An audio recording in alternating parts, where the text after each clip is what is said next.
new urgency finally came about as a consequence of me trying to assemble the knowledge pool that I would like to expand over time by building a community of peers around itself.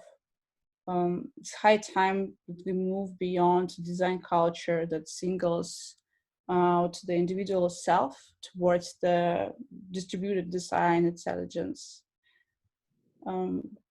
So right now, it's a good moment of recalibration of the current system we are living in, and think of it not as something temporary, but a more elaborated plan of how to live together. And it's not urgency anymore, but an emergency.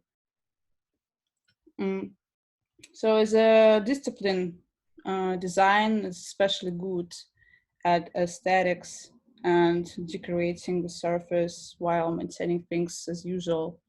Like the question is, do we need more webinars, Zoom sessions, virtual exhibitions and festivals, or digital biennials too? While adding new content to the new urgency website, I feel especially pressure from this virality, like sharing the fresh article, an open call, or Instagram story to maximize the engagement. That's exactly the way I don't want to go, and I try not to feel anxious to read and post anything that I see online, and try to be very selective on what to put out there. So, and this leads me to the second part of my presentation. I will try to be short and leave the rest for discussion. So, Russian Pavilion Space is a guerrilla project that I did with my teammates, mostly former Strelka fellows from various years, in 2018 at the Venice Architectural Biennale. Russia, among other countries, takes part in it, making exhibitions in the Russian Pavilion built in 1914 by Alexei Shusev, very prominent Russian architect. And some exhibitions turn out better, some not as good, and this happens to all participating countries. However, for the Russian architectural community, the success or failure of the exhibition is always a surprise, because it's completely unclear how the curatorial concept and contributors are chosen. And there is another issue. The organizational costs of the exhibition in Venice are extremely high. That's why sometimes the curatorial concept directly depends on the source of funding. So it turns out, while the doors of the pavilion have been open for viewers for so many years, they are almost closed for the generation of Russian curators, architects, and artists. This is our team, Lion the Unicorn. We usually write as an emoji. Like we work as 6 people, plus sometimes we have collaborators. So instead of trying to participate in it, we made our own virtual Russian pavilion. The virtual Russian pavilion is free because we didn't ask anyone's permission to create it. It is independent because we didn't receive any state or commercial funding, and it is open because we supposed that the future projects would be selected during the international open call. On the pre-opening day of Biennale, just 300 meters away from the official Russian pavilion in the park, we presented our idea. And in fact, it was a party where people explored the VR exhibition and talked about architecture. Our manifesto exhibition was called Free the Space. As you see, we turned free space that year's Biennale theme into a call. The exhibition itself was a completely empty space of Russian Pavilion, as free, open, and independent as the entire virtual pavilion itself. In 2019, we were supposed to announce an open call, and in 2020, as the next Venice Biennale, to show the first exhibition held in the virtual pavilion based on such an open competition. But in the end, that actually never happened, and here's why. So in the beginning of this year, it was announced that Ippolito Pastorini-Laparelli, Italian architect and OMA former partner, will be creator of a Russian pavilion at Venice Biennale 2020. And shortly after, we were approached by him to contribute to the public program of the Biennale. So it turned out that they were planning to launch an open call for young architects and multidisciplinary collectives to participate. So our idea of transparent process of selection came into reality, but only this time on the official level and physically. Russian Pavilion was supposed to be open at the Biennale while under construction as a building as well as institution. The aim was to rethink the pavilion not only as an exhibition space, as a physical structure, but also as an institution that involves multiple stakeholders. So we, as independent contributors to the Pavilions program, decided to make a simulation game of participation in the Venice Biennale, implemented as a chat bot in Telegram Messenger. The user can choose who to play for, or an architect, commissioner, or an intern. Right now we have like 3 players that will be developed. Passing successfully all stages of preparation for the exhibition, the user builds his own trajectory, possibly rethinking his role. Like we were thinking, like in the end, you're gonna get a horoscope that is based on the decisions that you made during the game. Each stage is structured as a mini quest, where the user is forced to make decisions that further affect the final success of the project, which is determined through the budget, time, and reputation and relevance of the Pavilion project. People, institutions, and events, including natural catastrophes like pandemic crisis or flooding, help and confront the participant. Seemingly fundamental alternatives turn out to be insignificant, or while the reactions to everyday issues can largely affect final outcomes. The main goal of the game is to guide the person through the internal kitchen, or so-called backstage of preparing large exhibitions, and to problematize the limitations and the possibilities of the institutional structure, and also by learning user reactions to help create a more meaningful model for institutional design. That was the point of the game we started to develop before the pandemic. And it seems that we won because at first an open call was held to which we seemed to respond. And then the whole world fell into a bias of virtuality, which we seem to have taken advantage of. But we kind of doubt with our team how we become more free, independent, or at least open.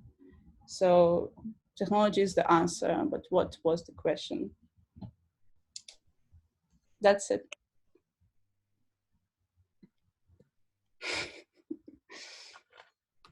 Hopefully I wasn't too fast. I was afraid that it's gonna last for a long time. Don't know, maybe. Thanks. It's about quality, not quantity. Yeah. Right. So basically, I was in a bit in a rush right now from the way here just to get it right. So you are now in the Biennale 2020. Yeah, but it's kind of hard to call it we are in Biennale 2020 because Russian Pavilion probably will not even be there offline. It's announced, I don't know if it's official announced, but it just goes digital. And this year, probably it will nothing be happening in the Russian Pavilion. Yeah, so don't so be. We kind of we were virtual and we stayed virtual as we envisioned it to be. Yeah, so don't be too modest. I just wanted to say congratulations to that because that's just amazing. Thanks. I mean, that's how actually we were really surprised because we like 2 years ago we just did it as a like small gesture, as a manifest to the official Biennale, because we were kind of fed up with the situation in Russian architectural community, and we didn't expect it's going to turn out this way. Nice. Just a little question. Mm-hmm. Yeah, I was thinking like, I mean, I read an article from 2018 that was like asking this question if it's time to call an end to biennales. And you kind of like... Yeah, I also posted on New Urgency as well. Sorry? I posted on New Urgency as well. Okay. Cool, yeah. Yeah, and I was like kind of like, I mean, you're using now obviously like the unequal access to like the structures that are like, yeah, constructing power relations in between the Biennale for your own work to criticize this and to make a point out of this. And so you're using this platform and it works as a platform for you to spread your idea. Mm-hmm. So, I mean, I guess there's no direct answer to it, but it would be interesting to hear your thoughts on that. To be honest, like we in some sort of gray zone right now, because not all the people in Russian architectural community saw how like the way it turned for us as a positive way, because the thought that we are posing ourselves as an alternative as alternative to the official agenda of the Russian Pavilion, and in the end we kind of became part of the official agenda in the end. So probably it just turned out easier for us to do something with and kind of legitimize ourselves to be part of the official Russian Pavilion digitally. But like we actually didn't fulfill the initial purposes they were pursuing, like to do an open virtual platform for other ideas. So for us, I would say it was a win and a failure situation in this case. Yeah, but maybe I got the question wrong. I don't know. No, I think that's sort of like, because it was not like a clear yes or no question, but it was like to hear a bit more about like your involvement in the Pavilion, how it feels now to be part of it, even so you're also criticizing it. So I think that's really interesting. Another thing like is when we like talk about, I think like somewhere, I don't know if on your website, but I read about like your website is obviously not online yet, but you're also talking about, I think in the description of the work you're doing there you're talking about the potential of the utopian potential of the internet. Also like kind of like with this connotation of like a possible free space. And And going back like to like the Declaration of the Independence of Cyberspace in the 90s from John Barry Barlow, where he really expressed like kind of like this possible potential of the internet, that this is a space we could leave the past alone. But then coming also from like watching this documentary Hypernormalization, this question arises like how power relations are intervened in the internet and how free the space, cyberspace really is. How do you include this like in your work of like the open pavilion, the space and all this concept? Yeah, I think that's exactly what was the point of new urgency when I was doing it, because as I was mentioning, I'm kind of feel a bit haunted by the concepts of the from the 90s, when people were so inspired from the networks, a network culture that was just starting, and they were thinking the internet kind of free them. And in the end, until now, the platform became kind of an evil word in some ways. When you talk about the platforms like Amazon, Google, Facebook, etc., where like for the free access to the platform, they extract your personalized data, and you become as a commodity itself as well. So I think now it's a time to actually think of internet as a liberating thing, and liberating thing from these centralized platforms that are owned by one huge corporation, and to go back to old school and put the human in the center of this. Yeah, that's probably what I'm talking about as internet as an utopia, a virtual utopia. Mm-hmm. Yeah, I think, and we can also like, yeah, if somebody else has a question, like.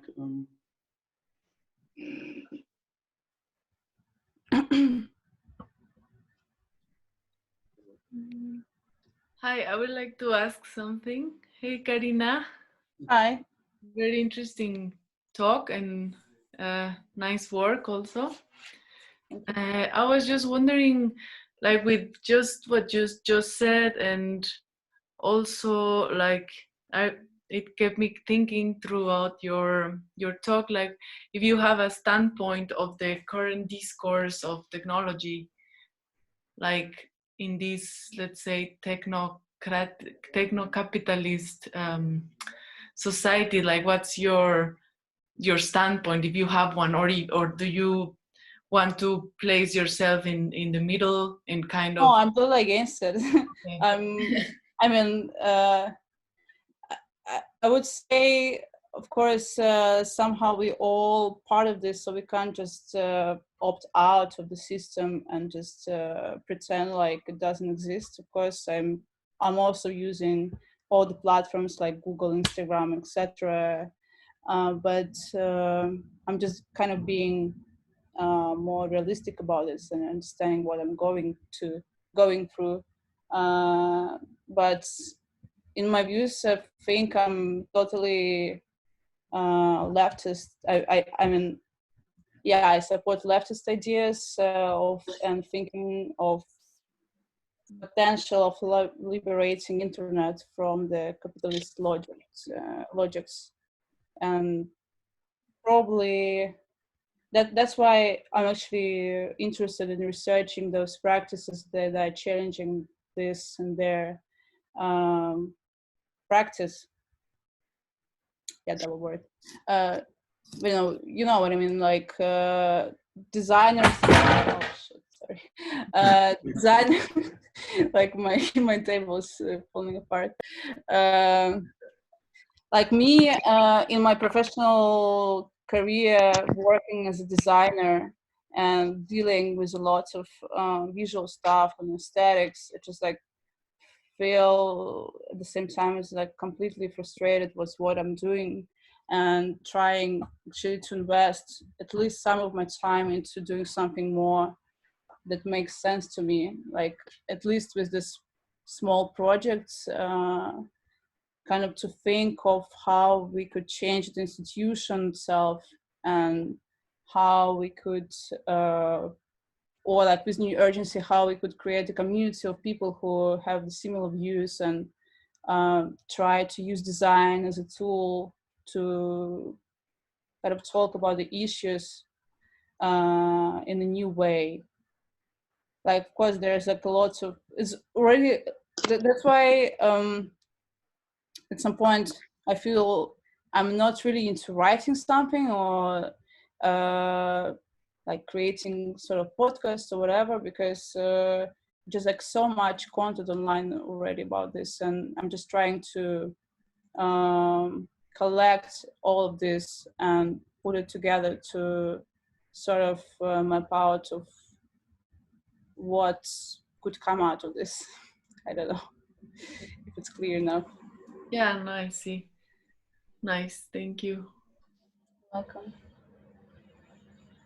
I also would like to ask a question, Karina, regarding this first project with the virtual reality space. Since the whole digital temple concept was in the beginning to think about how we as a collective who has a more like real life encountering situation of practice, how we can translate that into the digital space. So I was curious if it was possible to encounter each other also in virtual reality in your project.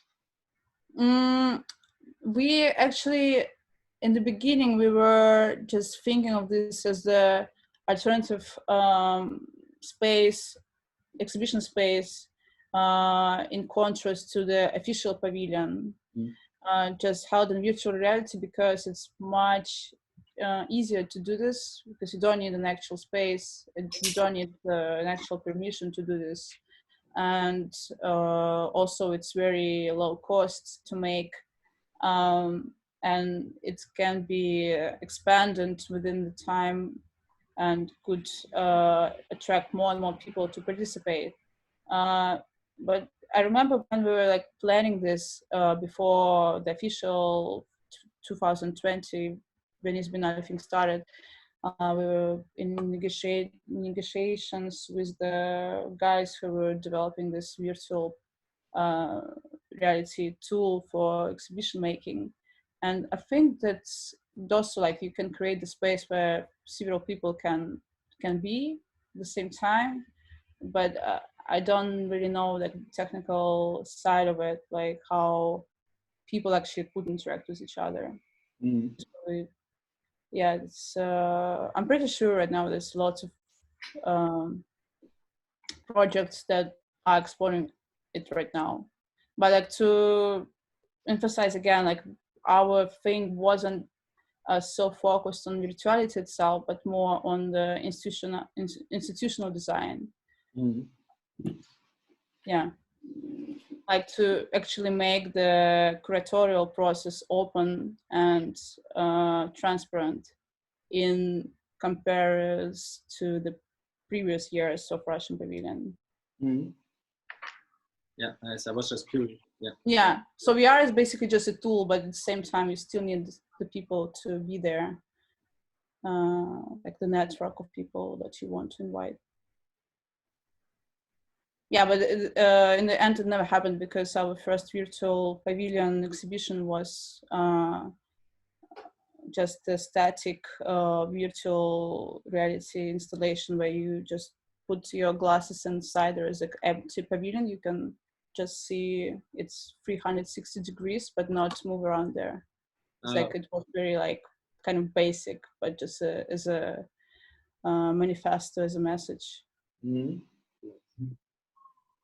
I would have another question.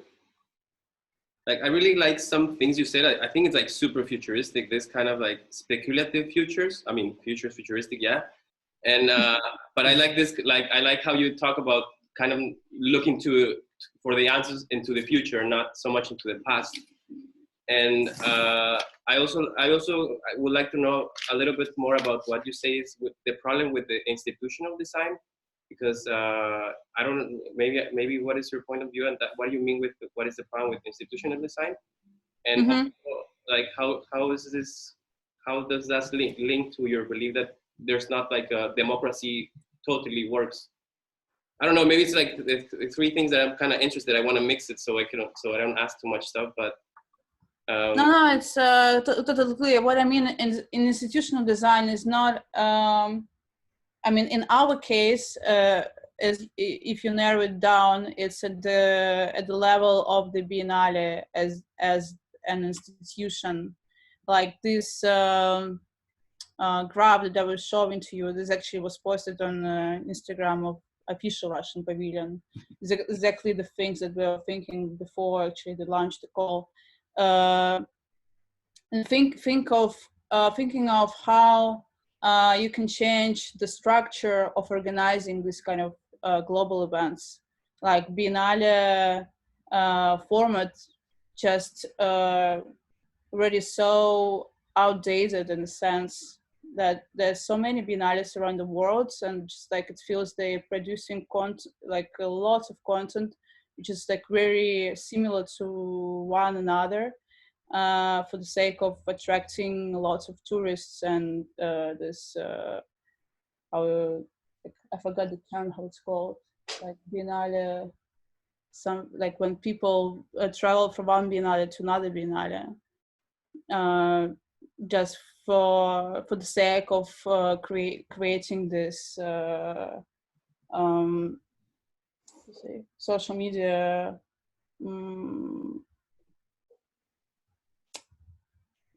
shit, I forgot their English word. Sorry, I'm just like a Russian speaker. You know what I mean.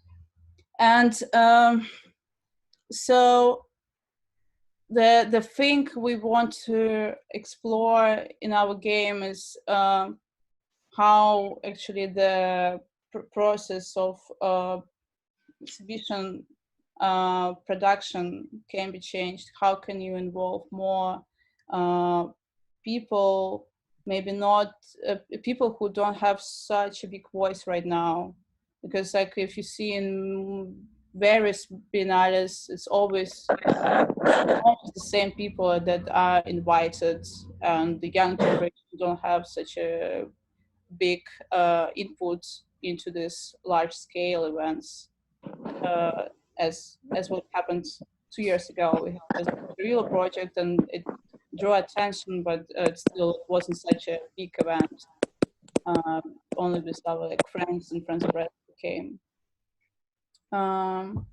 So yeah, I think it's important to actually rethink the structure of Biennale itself and how you can change its format towards production of valuable knowledge instead of like reusing the same old concepts and just like reproducing it again. I think this would be also a concept that that you're right now describing about how the space is also given to the content that will host in this Biennale, is that most of the time the radicality is being sacrificed for things to be likable. So it is in a kind of commercial driven sector. Sometimes you don't do the next big idea since it won't give you that much money as if you would like appeal to what people want. And if that kind of system, which is maybe good for making products, is also being applied to the cultural spaces that are normally being made to be kind of unlikable, since it's there maybe to challenge ideas. So the Biennale itself then repeats itself, but not reinvents itself. Yeah, exactly. That's in a way, in a sense, like I'm really a fan of ideas of Mark Fisher, who was writing a lot about ontology and the cultural production crisis. That his quote was that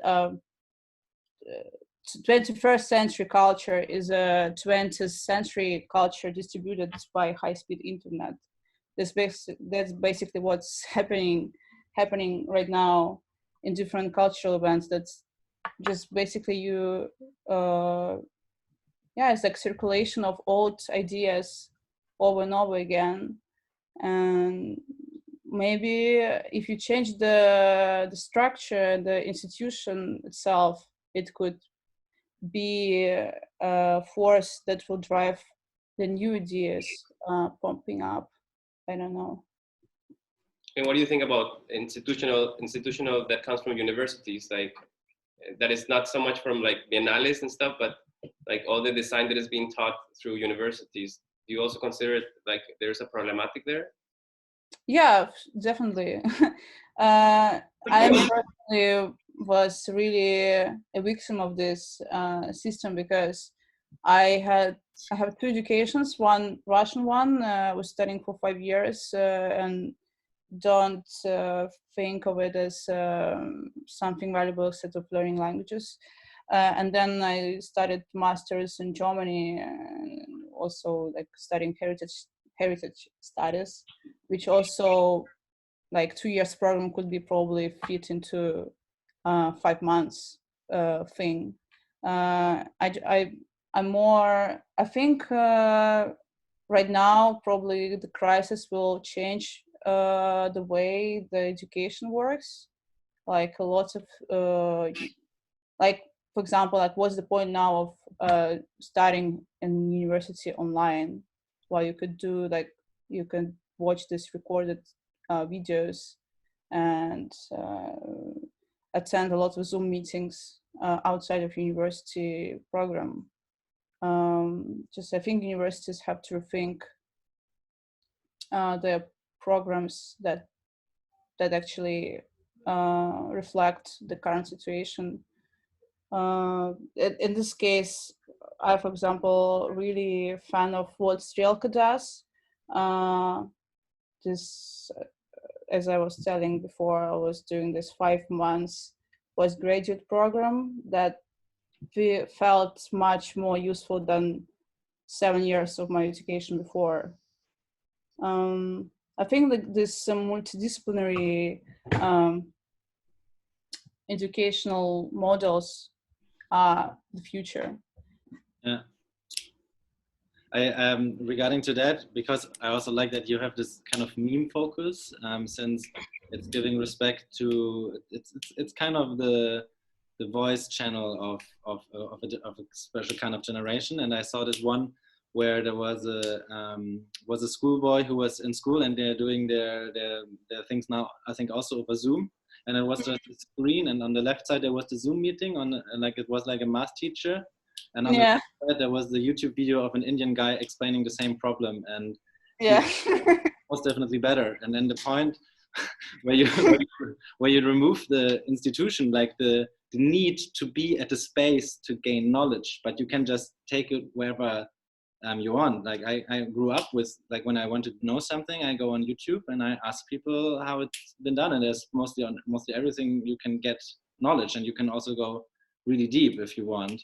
Exactly. Like I'm as a designer, like I didn't even have a proper design education. After Strelka, I just started to watch serial tutorials, and I was just trying by doing during Strelka school to do like a video, to do a certain illustration or whatever, and then just that's how the things started for me. So I don't feel like I need another to spend another 3 years or 4 years, how is that bachelor works right now, to do design education when I actually can do it by myself. Hi. Yeah, I don't know. I don't completely agree. It's just, for me, of course, like the sources of how you can learn and how you can acquire knowledge is one thing. And this basically doesn't really need any institution to happen. But actually, institutions are not there just to offer knowledge, are there because they're very closely intertwined into a much larger social and political and an economical structure. So I guess, I don't know, we cannot just think of universities as these places of knowledge, but these places and the institutions, actually what they offer, it's mostly a variety of other things than knowledge. You know, they offer a social position, they offer, I'm not saying that these offers are good or bad. It's just, I think when we apply to a college, it's not only because of the time that we are going to spend to acquire knowledge. It's more also platforms that allow you to navigate a reality that we are in, which is a very complicated one. And yeah, definitely. Like yeah. what I was meaning is not that we need to reject university as it is. It's more to rethink the current educational programs at the universities, that they have to be more multidisciplinary and more reality based than I'm speaking mostly about design right now, because I'm a designer, so I don't know how it works for physicians or chem or like biologists or whatever. I think we need to see university more like a lab than an outdated curriculum of lectures that they can watch online anyway. University is more a platform for meeting your peers and build the network of people you want to discuss ideas together, to get valuable feedback from the people who have more experience with you than you. I think that is important. But universities as they are now, at least I'm using experience of my own to talk about this. That didn't happen with me and the official state universities. No, I made similar experiences. Like in my bachelor, it was kind of like this, as you described your experience with the state universities, so that there's no real like reimagination of how teaching should be made. And then coming into my master program studying urban design, it was interdisciplinary. So we had an interdisciplinary study, and also the study was like only invented in 2009. So they really thought about like different ways of how to educate.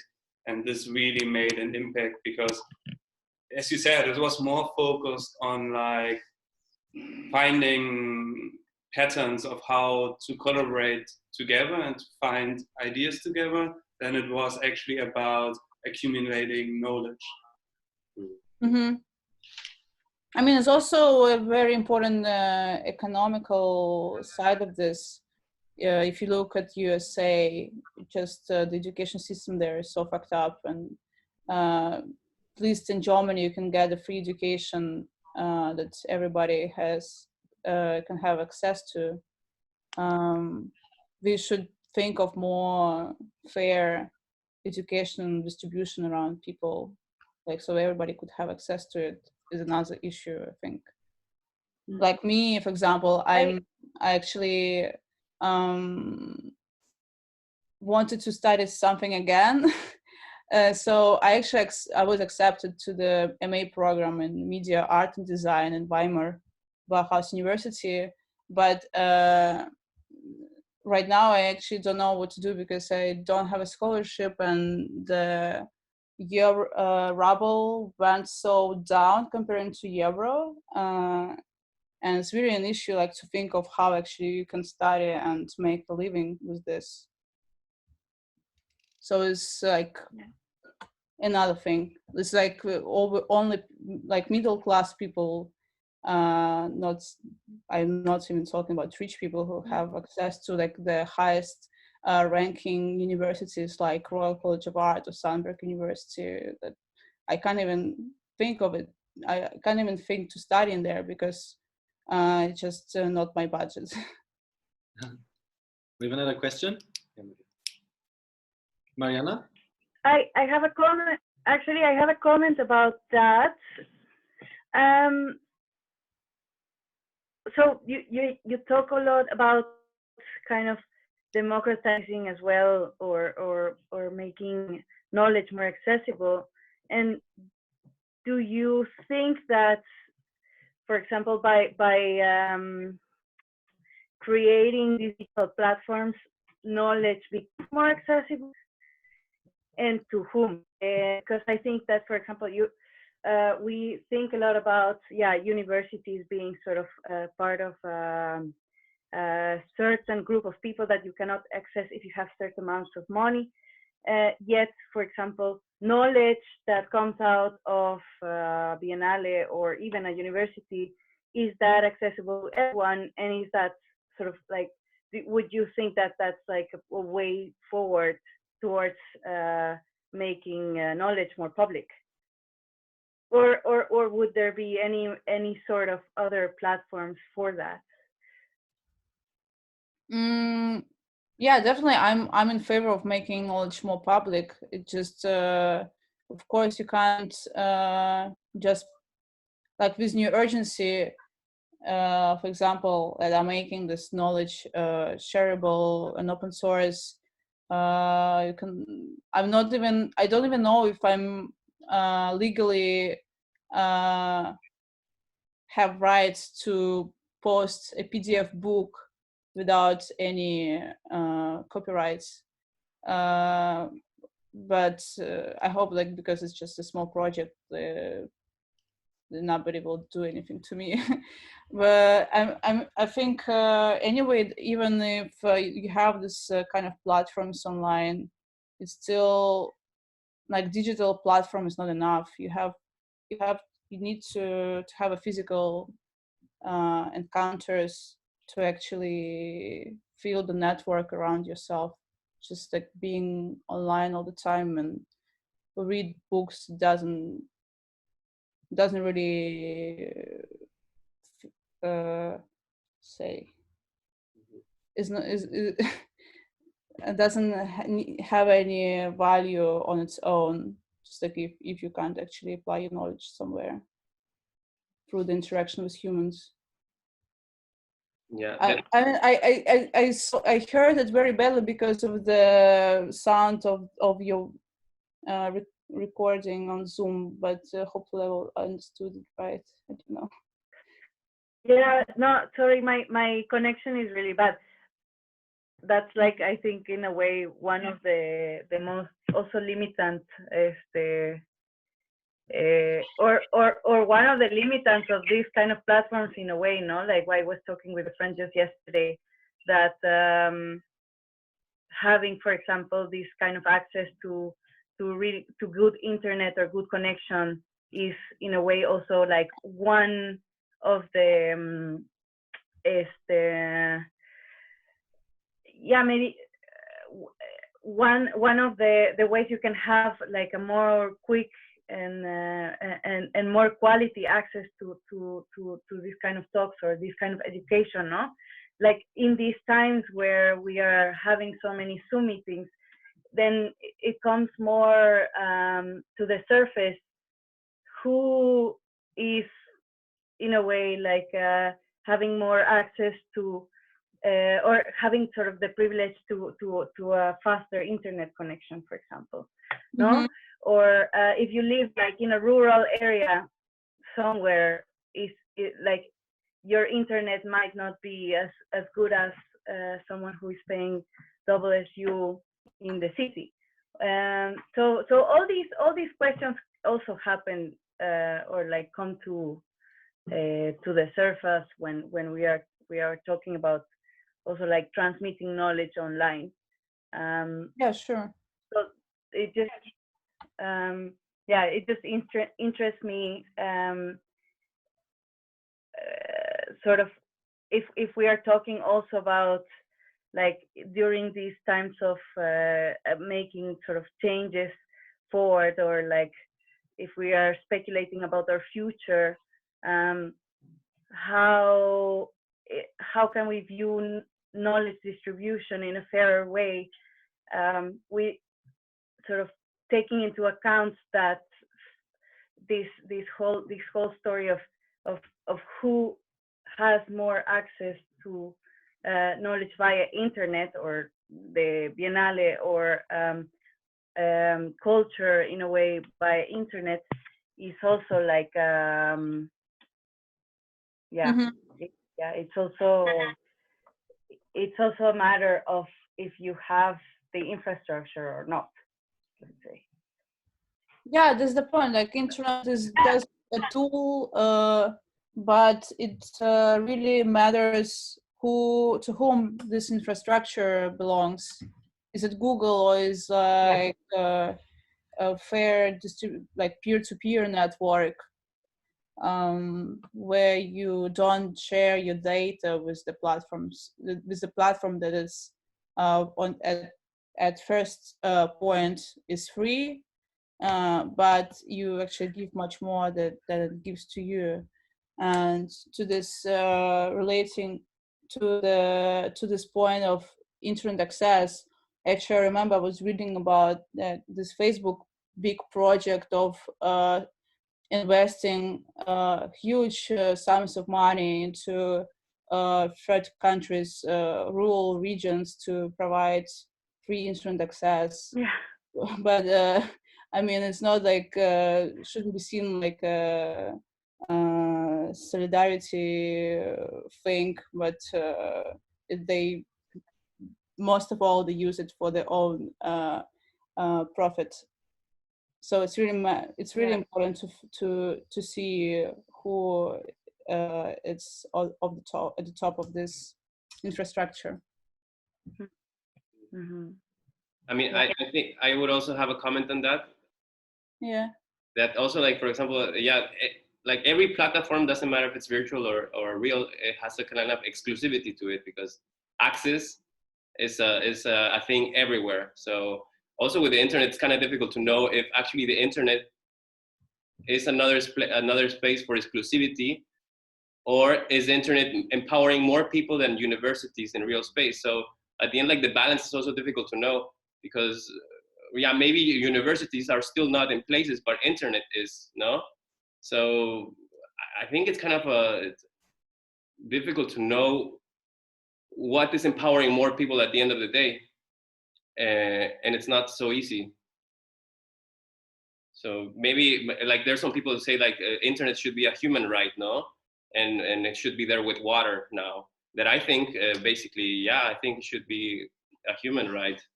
And so it's just internet is the question. Like you can get a free internet, but if they using your data, especially now, actually it's became very relevant in the pandemic crisis, that people are ready to keep their data for the sake of their safety. Because right now there's a lot of discussion about surveillance and how COVID gonna affect the surveillance in the cities, because like the state right now can easily track your movement, and like each day in Russia, for example, they're posting this, like how many people are self-isolating based on the data tracking of their phones and their movement. So this internet as a human right, for me, is a big question. Like, what do you mean with this? Because it can be easily used against yourself and your freedom as well, and your human right of movement. Yeah, well, that I think that question comes to with how is your data your data? Like, is your trace on the internet yours, or does it belong to the platform which you access? So I think that again opens different questions, like, because until now all the platforms we use, our data is not ours, it's theirs. So that's basically how they're making money, because data is now the first income worldwide of money. It makes money, data. So at the end, there has to be kind of a system where we are owners of our own data, and we can have also access to internet, but we have a certain governance over our identity that is happening, no? So it's just about, like, what other questions are opening then to have internet, and what does it mean that everyone should have internet and stuff like that, you know? It's like another question opens itself. But I would like to add to that, in the sense that that's actually the question, or like the thing we should be targeting on when we also think about this having internet for everybody. First, we should actually have the right to have our privacy in internet, and then like building on top of that, so that we can actually preserve our rights of privacy while we are navigating everywhere. Yeah, as you say, having governance of our own data is the most important thing, I think, for the future, for a sustainable and democratic internet society. Yeah. But the problem is that it hasn't been that way. So we cannot right now go back and say, yeah, wait, maybe look into the future. No, but exactly now this is actually being discussed very fervently among among researchers in the topic of dynamics of information of the internet. This is exactly what they are trying to push in terms also of movements. There's a lot of privacy internet movements that they want basically to push governments to regulate these issues, so that citizens maintain their full privacy while they are navigating on the internet. Yeah, I mean, it comes a lot with the, yeah, it's just a thing that combines politics and also the new ways of capitalism.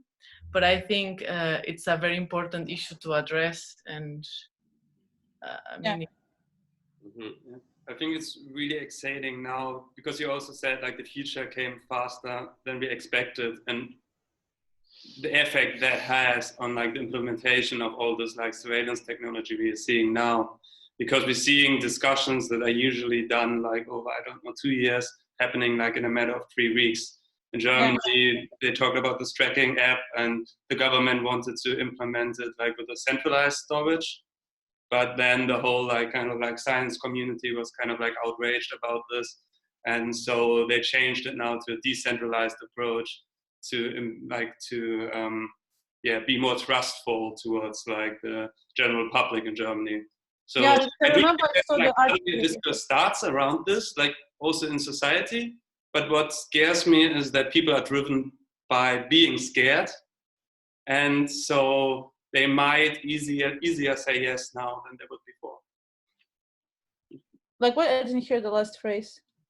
No, I think it's like there's a chance in it that that now this topics come to the surface and that they are discussed.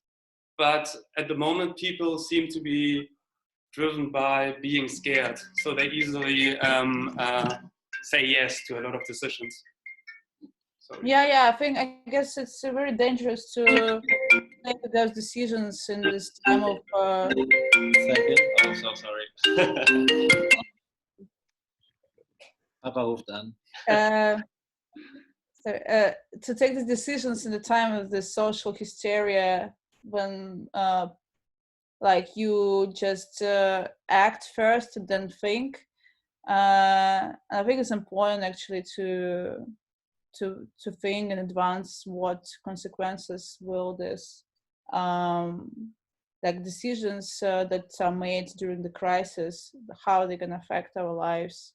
Like exactly what Lucas was telling, but I just read recently slightly, I don't know how it ended, but like Germany deciding should it base its tracking app on the Google infrastructure or do more like a state like owned infrastructure. And I think they're deciding more into the Google one. I'm not quite sure about this, but it's very important to think about which to whom we give our power. If it's going to be this corporate platforms, it's going to be a very dangerous situation. Yeah. Cool. Can I just make a small comment? I think you have to go already, right, Karina? Yeah. Because you said an hour. Sorry. I remember that. No, just one. I think there are a lot of interesting contributions here and aspects, but just one thing. I think the question of ownership of data is one important question, but another one is also, as there is this hype actually of, and being thankful of having internet in Corona times, but I'm also asking myself, what kind of consequences has it for the future, in a way, as it substitutes maybe, for example, lectures in the university or real encounters on the streets, because people are getting used to this. So I'm a bit critical to this, because the role of internet is an important one, and I also agree in a way that it should be a human right.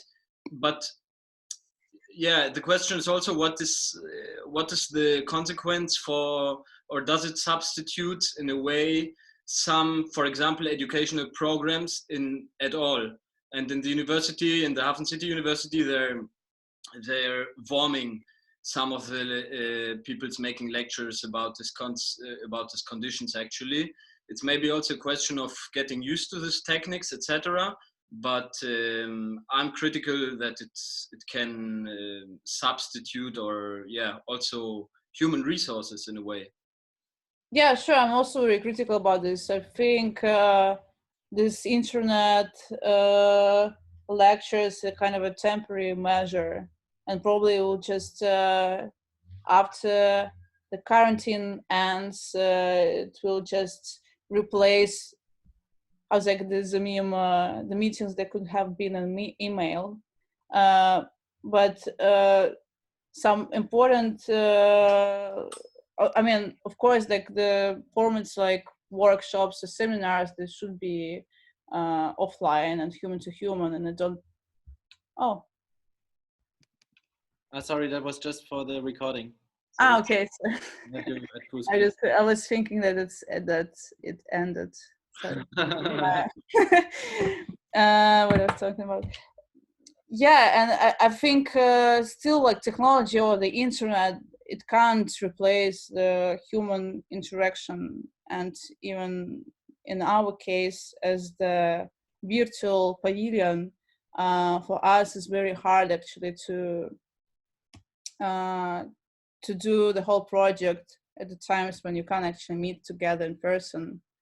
And we have, before we had more like offline meetings that could last like for half a day or a few hours, and right now we have this short Zoom calls, but which are more frequent, and I'm not sure which format I would prefer. I mean, surely we meet more often, but I feel like if we would meet in person, it would have a different outcome. That was an interesting experience as well, just to see how we could in the future filter what's important, what is not really so relevant. Like, you can see already now, like this influencers, which totally lost their relevance at the time. So like nobody wants to watch. I mean, for example, me, I'm like completely sick of watching yoga lessons in high speed on Instagram, or like how somebody cooks their breakfast. I don't want to see that in my feed. I think we can agree on that. Thank you so much. Thank you so much. Yeah. Kind of like it ended up as a personal psychotherapy. I'm sorry. Yeah, just like the point was to tell, like Garrison will show what's relevant, what is not so relevant. Yeah. We are there for you. Don't worry. Yeah, I hope your talk continues in a positive way, and hopefully I contributed so you could have some thoughts on that. Yes. If you feel free to write me on email, on Instagram or Telegram, whatever. Yes. Yeah. Yes. Nice. Okay. Goodbye. Yeah, nice to meet you guys. Bye-bye. Bye. Bye.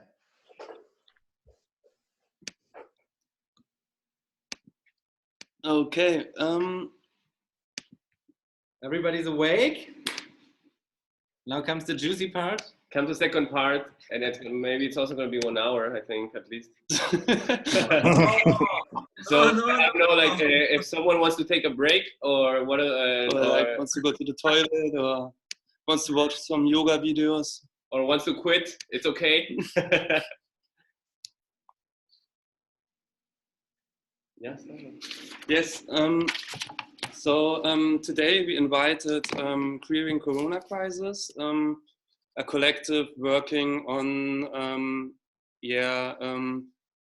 bringing queer positions into this crisis moment and pointing them out. And they were here in the last meeting last week for like 15 minutes out of like this 2-hour meeting. And based on this experience, they wrote us a letter and withdrew their invitation. And and we would like to share this letter with you because we see the Digital Temple as a co-creative and participatory project, and all the opinions and comments and perspectives of all of us, like including all of you, are the architecture of the Digital Temple. And we want to take this as an opportunity to learn and grow from. We want to handle this in a respectful and humble way. We acknowledge that we made mistakes in communicating the temple project. And the discussion around our digital temple is an open public discourse, and we value different opinions. Okay, dear Loon Collective, many thanks for the invitation to present our project in the digital temple. We are happy about the interest in our project, but I have unfortunately decided to cancel our participation in the digital temple session on the upcoming 5th of May. We would like to give reasons for this in the following. The COVID-19 crisis is a dramatic moment. Apart from the fact that a large number of lives are threatened, the way health and social policies are handled during this crisis brings to light the social and economic bad state of affairs that is reinforcing existing inequality and problems. We are worried that our world is changing for the worse in the long term. We see it as a necessity to counter this discourse with a politicized perspective. For reasons which you can find on our homepage, we find it necessary to counter depoliticized crisis management with queer feminist perspective. These we collect. At the interface of knowledge production and graphic design, we hold the view that knowledge must be accessible for all. As an independent research project, we break out of the ivory tower and its notion of knowledge relevant to the system and take everyday knowledge production seriously, especially knowledge production from a marginalized position. Personally, when we joined your digital temple last week, we felt quite uncomfortable for the following reasons. For us, your attempt to reoccupy the meaning of a temple or the term purity is contrary to our political beliefs.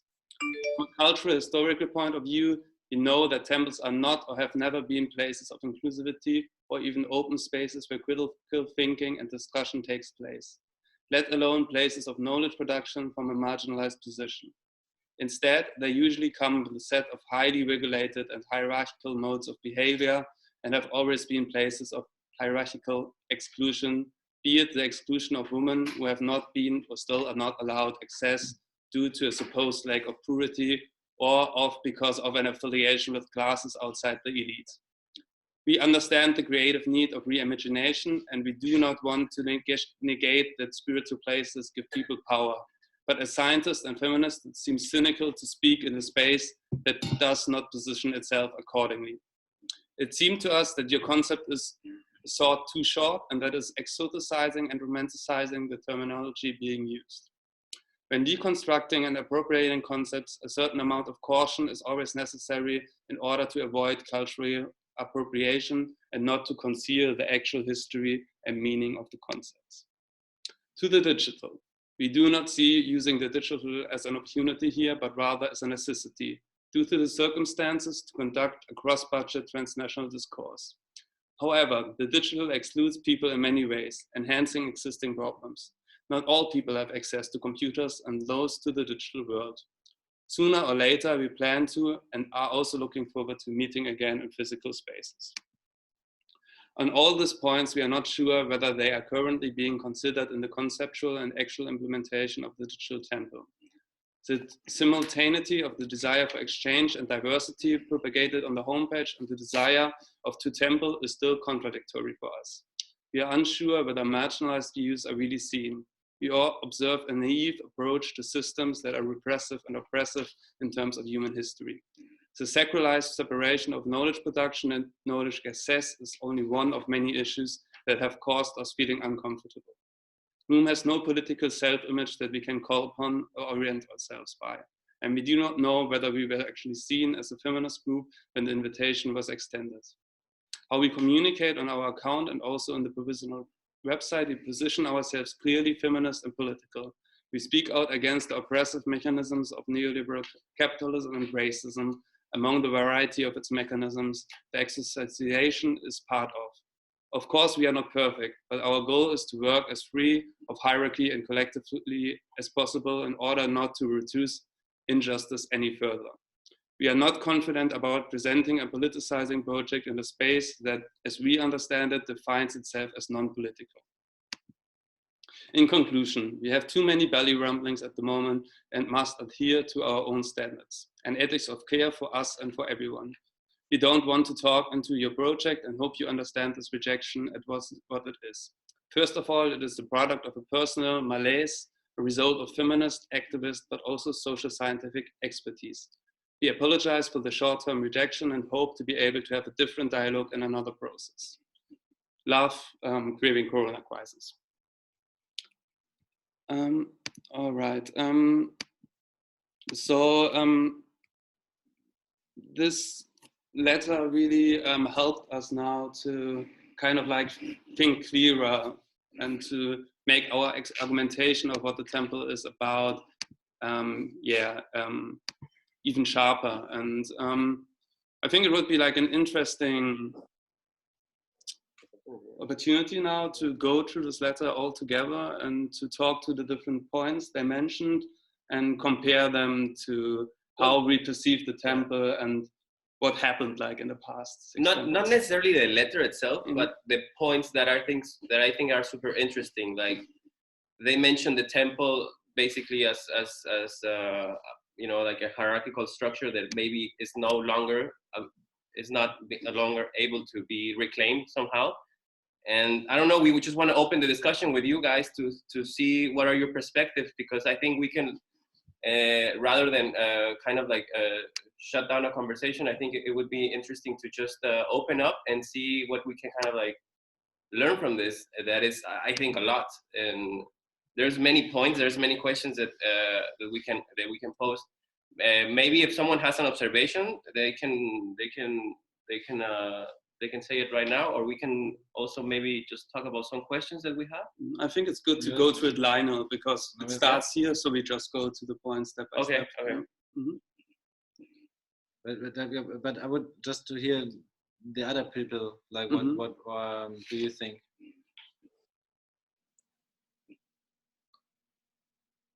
Anybody?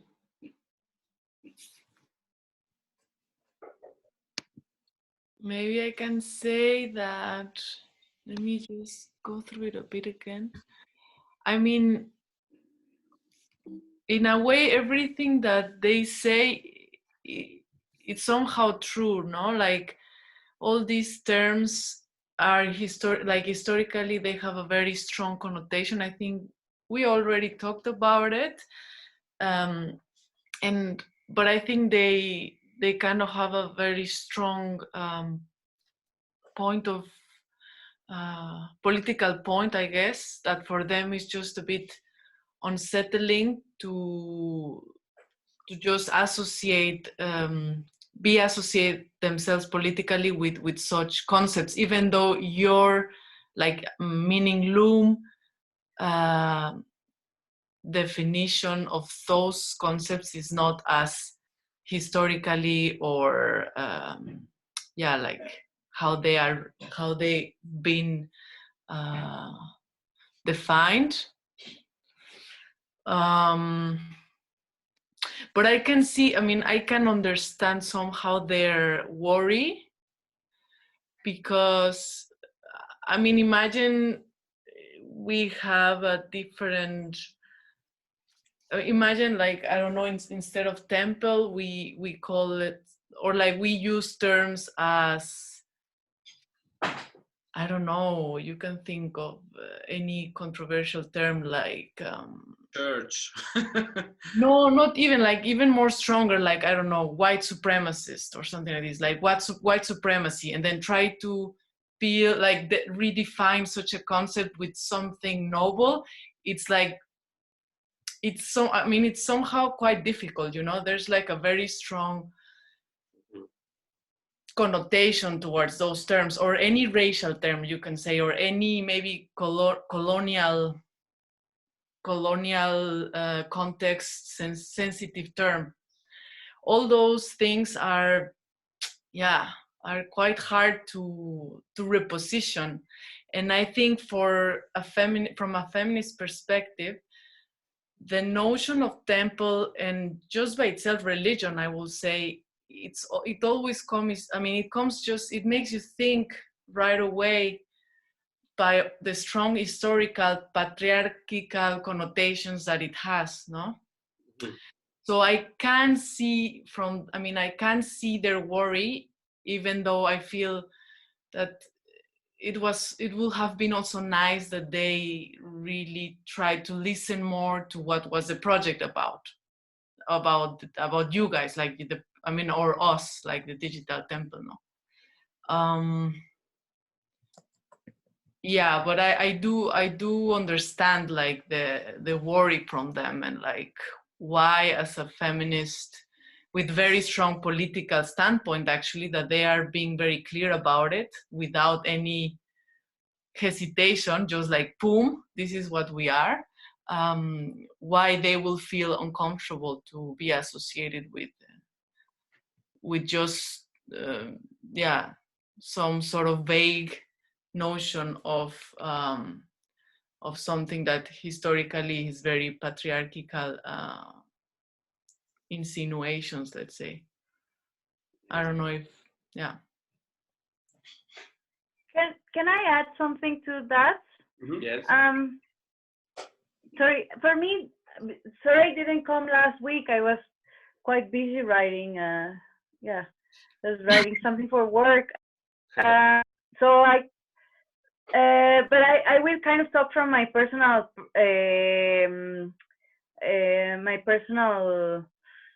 experience of this temple, and I kind of still don't understand where it stands, or like exactly what's the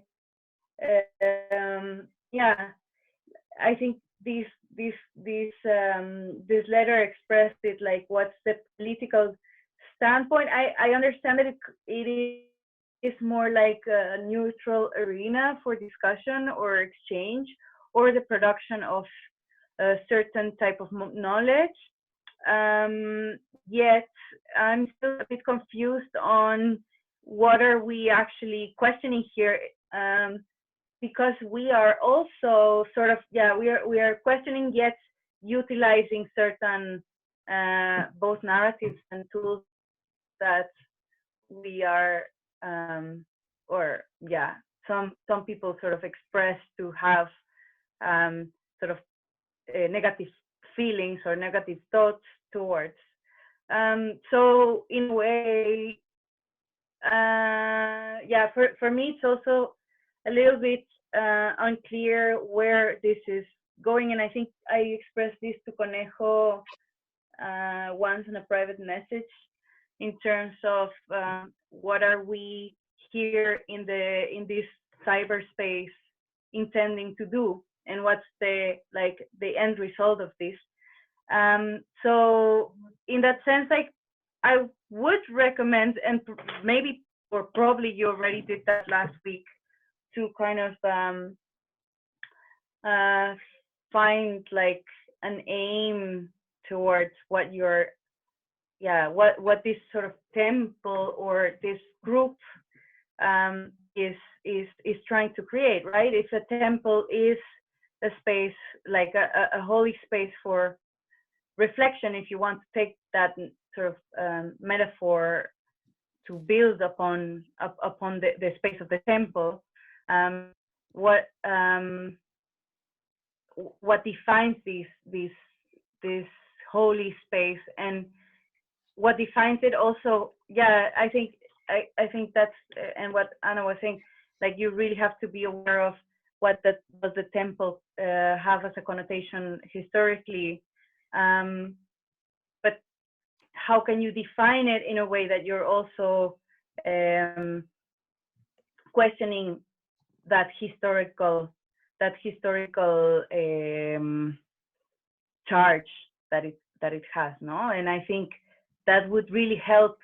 It would really help to kind of define a very solid view, or very solid narrative towards what exactly do you mean by temple, or what does this temple hold, and what is the community inside of the temple, both giving to the temple and taking from the temple, and where are you leading to, right? Because it's sort of like this notion of the temple can always also, it can be like a holy space, but it can also be like a manipulation space, or it can also be an ambiguity space, or it can also be a space for control and for guilt, no? Like, where is online space does this temple and us who are attending temple stand in, no?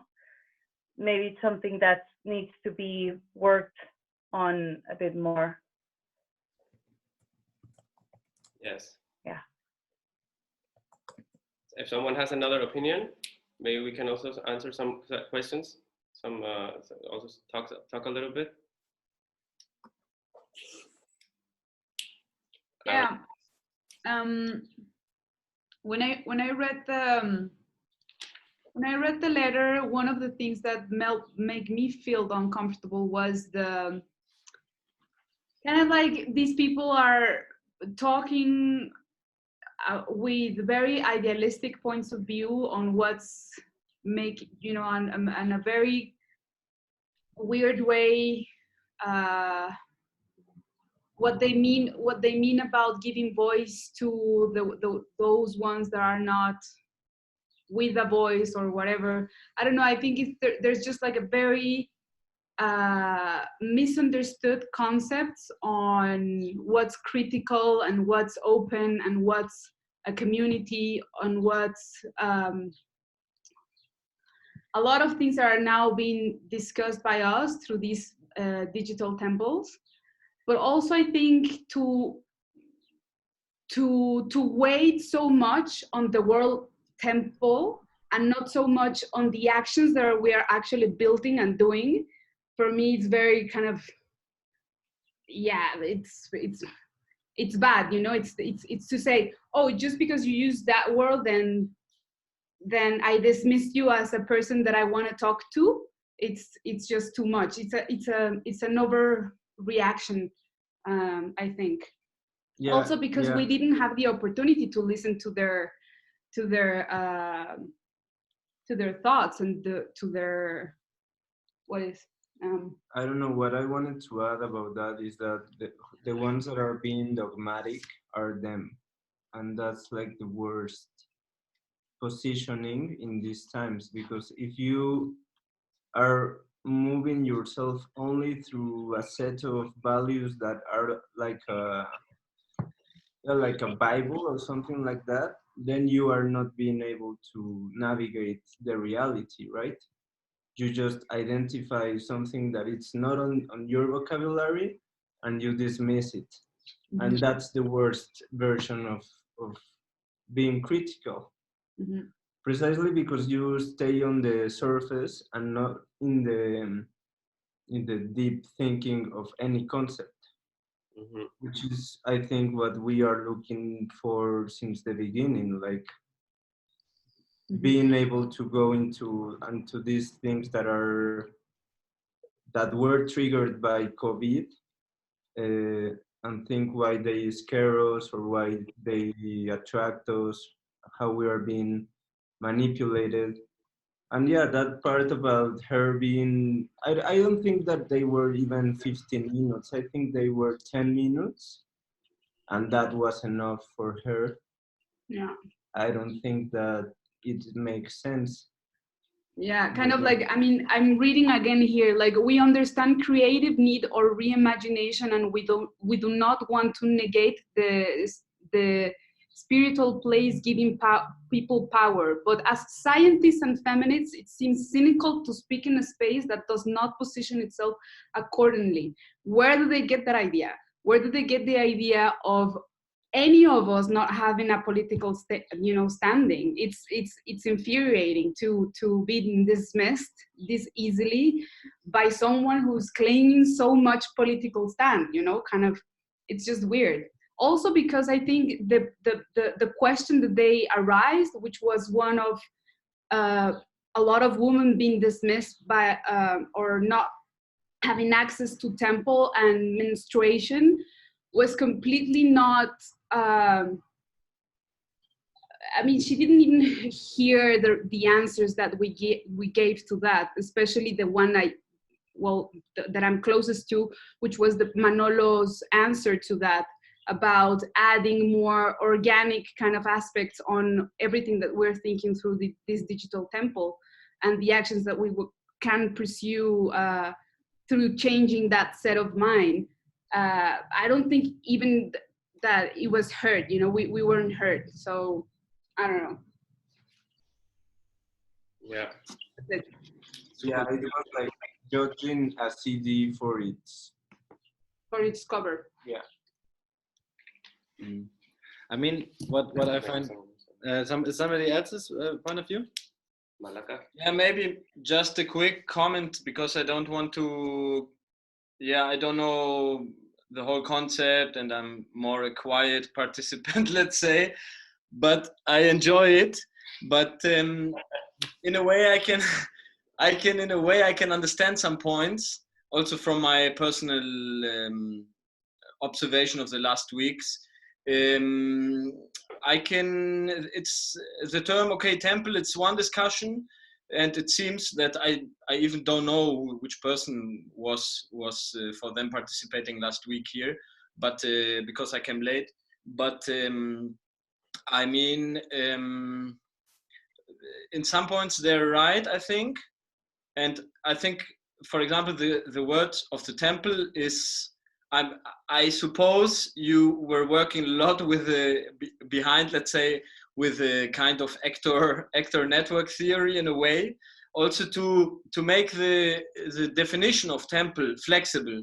And I understand this approach, but I think they're more in a mode of structuralism, let's say, and construct, and their actionism comes more from constructivism in a way, and political economy, etc. So this is how many of feminist or anarchist groups are based on.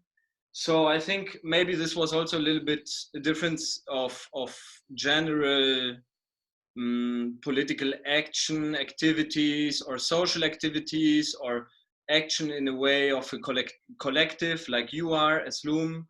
And so I think this is also one point. I don't know if they are the more, in a way, you said before, Manolo, that they're the dogmatic.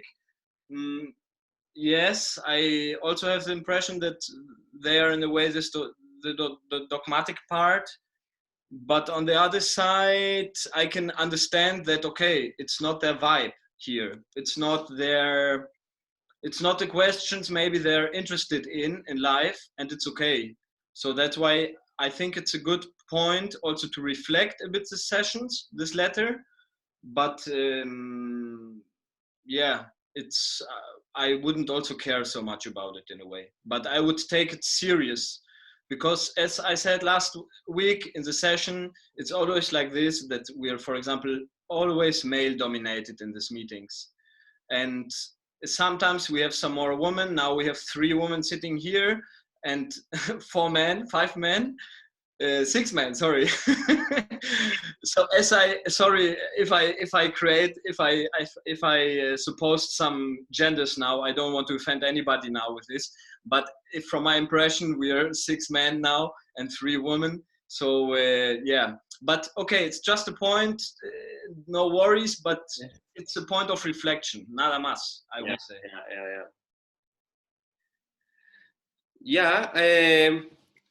So maybe Lucas, I don't know. I can also say some things like for me, I think it comes to kind of not so much the high definition of stuff, because I feel like sometimes this distancing yourself from conversation by acquiring this high class language is actually basically kind of exclusive, excluding conversations to happen. That is the important thing here.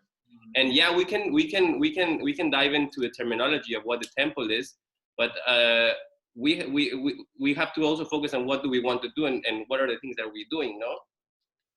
And for me, the problem basically is like we are allowing these echo chambers to happen.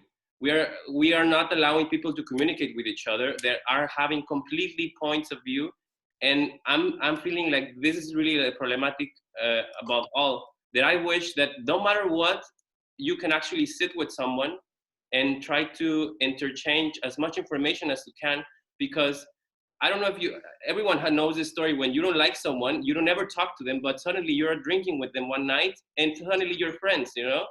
So for me, it's just, I don't, if we, because I believe we have the same goals and at the end of the day, no? We both want a better world. We just want to kind of do it differently, no? We have more spiritual, and we're trying to rediscover some essential kind of maybe old school terminology, but at the end we want the same. So for me, it's a bit a shame that this behavior of not trying to communicate erases a complete conversation like the one happened with the girl. It was amazing, you know? We interchanged so many concepts and there was so many good out of it. And I just wish that yeah, like you say, there's sometimes where these groups have such a dogmatic aspect to them, would also kind of try to be maybe a bit more tolerant, so communication really happens, and not so always kind of just stay to this high language or because it's really university style, you know, this professor talking down to the students. And I believe this is old school stuff. Like this is this is like the, you know, like this is capitalist era, you know. Now the internet allows everyone to communicate with each other. It doesn't matter who he is, where he comes from, and what are his concepts. At the end, it just matters what comes out from your mouth. Your name can be Reyes or Alberto, or it can be linked to, you know, but what matters is the communication. And for me, this is a problem, because I see this in political political spaces everywhere. People not being able to communicate with each other because they say, I cannot do it. And I don't know. I mean, I think this is something that it's worth talking about. Yeah, but I just one small comment on this. I think they just have a different approach, and in a way, I respect it, because you also have your approach, and I feel also let's say comfortable in your approach in a way. But I think it's they have a different access to these issues, and now, you know, I don't know, now you're criticizing back, but I don't know, leave it. I would say take it serious and sleep at night over it, you know. But it's I don't know, the point is I don't like a practice which is not reflecting itself, you know what I mean? This is what I mean. And I think this is a little bit the point. Maybe that was missing also from their standpoint in this concept when you talk about purity or the temple. So I think their point is a little bit, or my interpretation of it is a bit, reflect also how you speak about how you use these concepts, these words, these terms, which books are full in with. So, you know, I think this is a little bit the point, or this is one point I would address. Yes, I think you absolutely. What you say? Ich melde mich. Oh, sorry. Because I just wanted to add also, to the things that have been said. I think it was a cool, very cool collection of different points of view, and from Anna and Mariana in the beginning, and more like also trying to understand. And the other side is also like, yes, you're also getting a little bit emotional with it, since my explanation for it that it's getting so emotional is I think we all have this point of view that we don't really care what people decide for themselves, and if they want to be there, then we are really cool with that, and if they decide for something different, then we're also cool with that. So there is no real like hard feelings. I think there's a way deeper feeling where I think we should be on the same team, and that they are kind of, for me, it was the first time that we had, as a collective, really strong like anti-behavior towards us, since we are mostly more in the making than in the thinking scene, since we are trying to bring stuff really on the streets most of the time. But it is kind of, yes, it is showing a lot of things that I'm super into, and it's helping a lot. But in the end, I just think my thought was, yeah, I mean, we could have talked about that, we could have learned from them, and then in the end we would have been a team. And that's just the thing that I'm super sad about, since these controversial parts that meet each other, I think they most of the time create the richest product. Yeah. I mean, and we bring the letter not to, I think it's interesting to reflect on it. So that's why we kind of like want to share it with you guys, because there's a lot of stuff that like, how is it that we can talk about the definitions about temple purity? So maybe today it's not even enough to discuss it, but maybe we can all come home and kind of reflect on it, no? Yeah. Also to add to this, because like last time, like the last meeting, like the 6th digital temple was sort of like a reflection meeting for us. So we thought about a lot about like conceptually about this temple. And after this, I kind of like sat down and I was like looking at everything I wrote down. I was collecting and into really getting to start writing it down what the digital temple is about for us. And as I see it as like a collective project of all of us, like this document is like open to anyone to comment, to add content, and I think it's working out quite interestingly to where is it? Yeah. I think it's like I got really triggered on writing about the temple and writing about the whole concept and writing about the inspiration. That's why like before this meeting today, I shortly shared with you like this kind of like collage of like different things that influenced us in the beginning. Also like this work together with like this artist Michael Dudek, where this idea of the temple comes from. Yeah, also talking about like this idea of Slavoj Zizek about spirituality, and from that, like we're trying now to kind of like construct what the temple is really about. And what is interesting is that Michael Dudek said to us that we are also taking kind of like a queer approach in how we're building the temple, because we're decoding cultural mythologies. So that's like the work we did, for example, with like this purity concept. We had like presentations about it that really went into like historical questions and this moral dimensions of religion, and how also problematizing religion in a way. And when we do this, we can recode this into contemporary fiction. And this fiction that we are creating here right now, that is also sort of in like a virtual illusion. Like it's not like the real or the truth that we're creating here, but it's a space of imagination.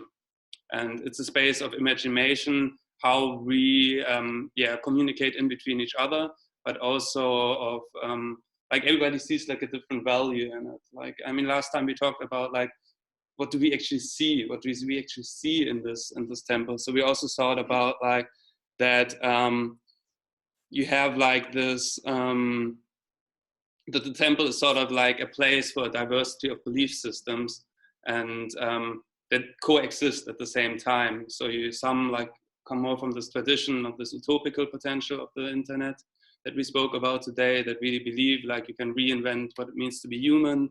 and leave the past behind.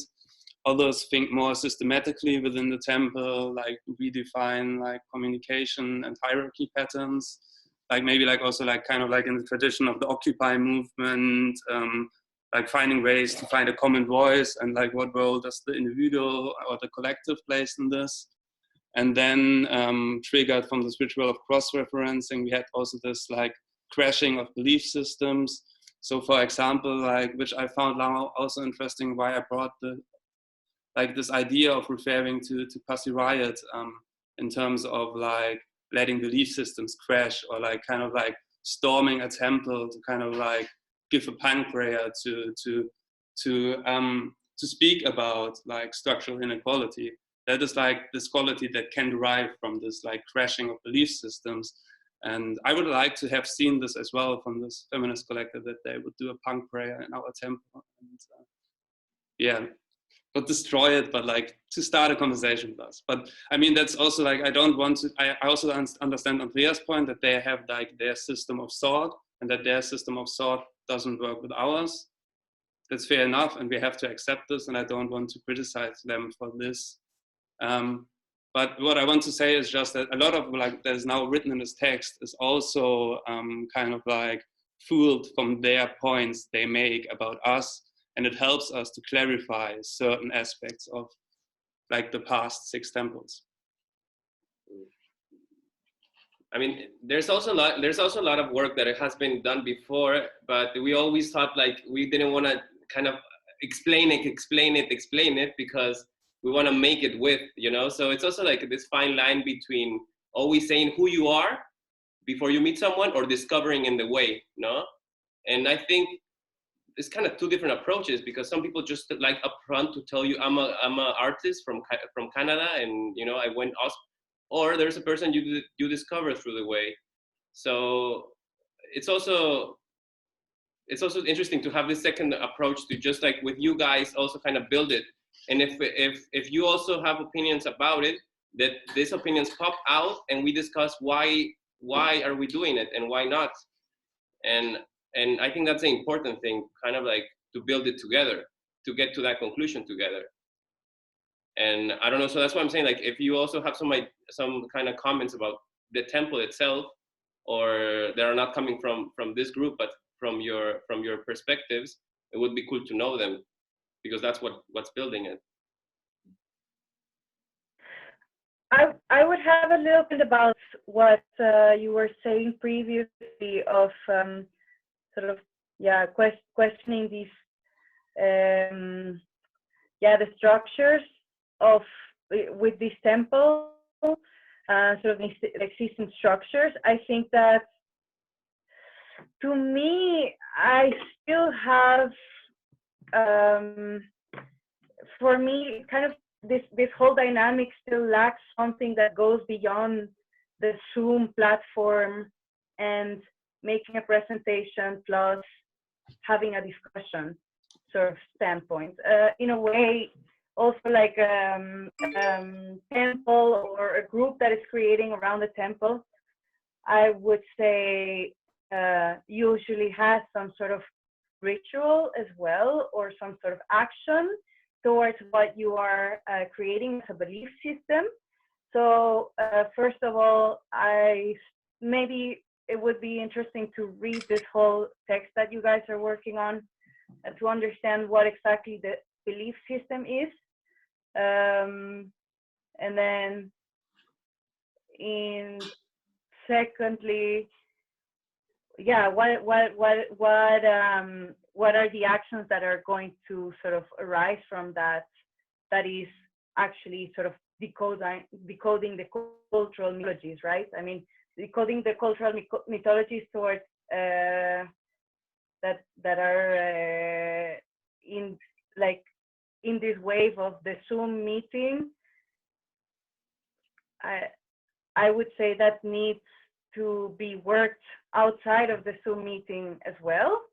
So I don't know, it's maybe like, I think this is something that I have been talking about since like the first presentation that I did. Are we going to keep on building within these structures that are sort of the most accessible ones to us, which are through these video conversations and PowerPoints, or what are the things that are actually going to sort of decode or recreate something different. And maybe I would be very up to really thinking about